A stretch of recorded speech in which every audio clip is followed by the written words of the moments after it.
OBD de trouble code description technique charge capteur de position de bypass du refroidisseur d'air circuit à qu'est-ce que cela signifie?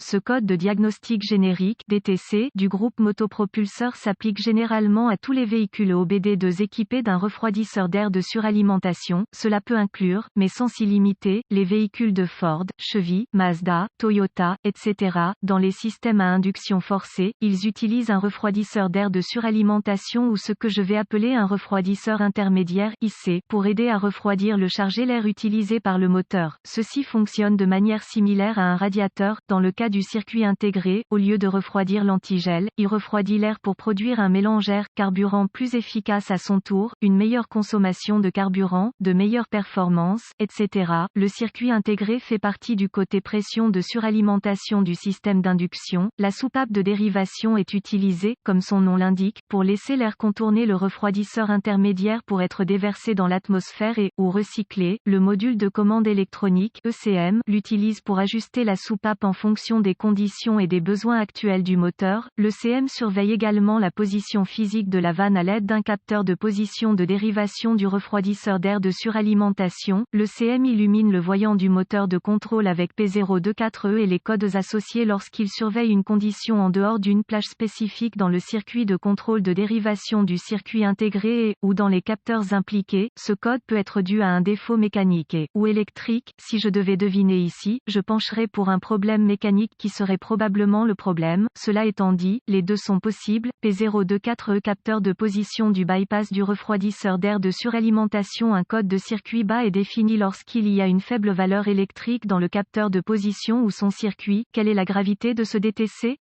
La gravité dans ce cas serait modérée. Vous ne voulez pas laisser ce problème sans surveillance car il pourrait évoluer en quelque chose de beaucoup plus grave assez rapidement. Gardez à l'esprit que les problèmes ne s'améliorent pas avec le temps, à moins qu'ils ne soient corrigés. Les dommages au moteur sont chers, presque à chaque fois, donc si vous avez épuisé vos capacités, apportez le véhicule à un centre de réparation réputé. Quels sont certains des symptômes du code?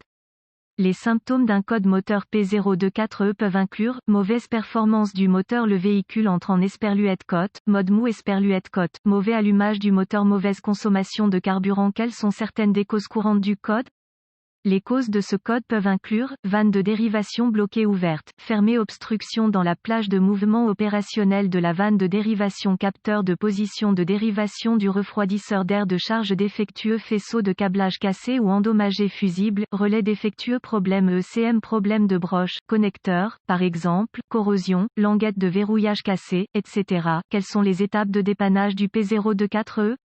Assurez-vous de vérifier les bulletins de service technique (BST) pour votre véhicule. L'accès à un correctif connu peut vous faire économiser temps et argent lors du diagnostic. Étape de base croisillon 1. Localisez votre soupape de commande de dérivation du refroidisseur d'air de suralimentation en suivant la tuyauterie de charge allant à votre refroidisseur intermédiaire (IC). Elle peut être montée directement sur le tuyau de charge, selon votre marque et votre modèle particulier. Vous pouvez trouver votre circuit intégré monté dans votre pare-choc avant, les ailes avant ou peut-être directement sous le capot parmi de nombreux autres emplacements possibles. Une fois la vanne localisée, inspectez pour tout dommage physique évident. Remarque, assurez-vous que le moteur est arrêté. Étape de base degré 2. Il peut être assez simple de retirer complètement la valve du véhicule pour vérifier sa fonctionnalité, particulièrement recommandé si le code P024B est actif. Une fois retiré, inspectez tout obstacle dans la plage de mouvement de la valve. Si possible, nettoyez la valve avant de la réinstaller. Remarque, référez-vous toujours au manuel d'entretien d'abord car cela peut ne pas être possible ou recommandé d'ailleurs sur votre véhicule. Conseil de base degré 3. Le faisceau de la soupape de dérivation peut être acheminé à travers des zones exposées aux éléments. Ces zones doivent être inspectées de près pour détecter les entailles, les coupures, les signes de corrosion, etc.